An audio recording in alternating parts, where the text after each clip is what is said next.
Ban item చూసినట్లయితే ఈ రోజు ఈనాడులో ప్రగతి పనుల సందడి అనే వార్తతోని ప్రధానంగా బ్యాన్ ఐటమ్ ఇచ్చింది. ఎన్నికల కోడ్లు అమల్లోకి రాకముందే కాంగ్రెస్ సర్కారు అభివృద్ధి కార్యక్రమాలన్నిటికీ కూడా శ్రీకారం చుట్టే ప్రయత్నం చేస్తుంది. ఎందుకంటే ఎన్నికల కోడ్ వచ్చినట్లయితే వాటన్నిటికీ కూడా బ్రేక్ పడే అవకాశం ఉంది కాబట్టి ఎక్కడికక్కడ అటు మంత్రులు ఎమ్మెల్యేలు అంతా కూడా చాలా చోట్ల సీఎం ఆదేశాలతో అభివృద్ధి కార్యక్రమాలన్నింటినీ కూడా ఇనిషియేట్ చేసే ప్రయత్నం చేస్తున్నారు.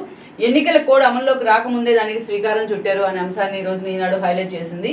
వివిధ జిల్లాల్లో భారీగా అభివృద్ధి పనులకు శంకుస్థాపనలు ప్రారంభోత్సవాలు చేసిన మంత్రులు అనే అంశాన్ని మనం చూస్తున్నాం. ఎక్కడెక్కడ ఏ మంత్రులు ఏ అంశాల్లో అభివృద్ధి కార్యక్రమాల్లో పాల్గొన్నారు అనే విషయాన్ని కూడా ఈనాడు హైలైట్ చేసింది. ఇక్కడ చూసినట్లయితే వైరాలో 100 కోట్లతో చేపట్టనున్న ఎన్ఎస్పీ అనుసంధాన కాలువ పనులకు శంకుస్థాపన చేస్తున్న ఉప ముఖ్యమంత్రి బట్టి విక్రమార్క అండ్ చిత్రంలో మంత్రి తుమ్మల నాగేశ్వరరావు అండ్ పొంగులేటి రామదాస్ నాయక్ ఉత్తమ్ కుమార్ రెడ్డి ఘట్టా రాగమయ్యి అంటూ కూడా కాంగ్రెస్ నేతలు లోకల్ గా ఉన్న కాంగ్రెస్ నేతలు అందరూ ఈ అంశంలో పాల్గొన్న తీరును కూడా ప్రధానంగా హైలైట్ చేశారు. ఇక చాలా చోట్ల మనం చూసినట్లయితే కొన్ని డెవలప్మెంట్ యాక్టివిటీస్ సంబంధించి హైలైట్ కూడా చేస్తున్నారు ఈ రోజు ఈనాడులో. ఇక్కడ చూసినట్లయితే బట్టి విక్రమార్క బుధవారం నారాయణపేట జిల్లాకు వెళ్లి సంగమణ జలాశయాన్ని పరిశీలించారు. అనంతరం సభలో ప్రసంగించి సూర్యాపేట జిల్లా కోదాడ మండలంలో 47 కోట్లకు పైగా రెడ్లకొండ ఎత్తిపోతలకు ఉత్తమ్ కుమార్ తో కలిసి శంకుస్థాపన చేస్తున్నారు.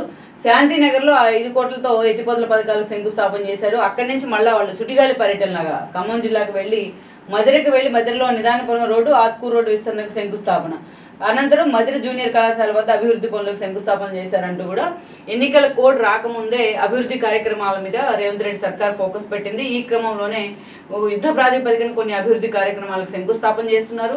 ఎక్కడికక్కడ ఆగిపోయిన పనులకు నిధులు రిలీజ్ చేసే ప్రయత్నం అయితే జరుగుతుంది. ఈ అంశాన్ని ఈ రోజున బ్యాన్ ఐటమ్ గా ఈనాడు హైలైట్ చేసే ప్రయత్నం అయితే చేస్తుంది.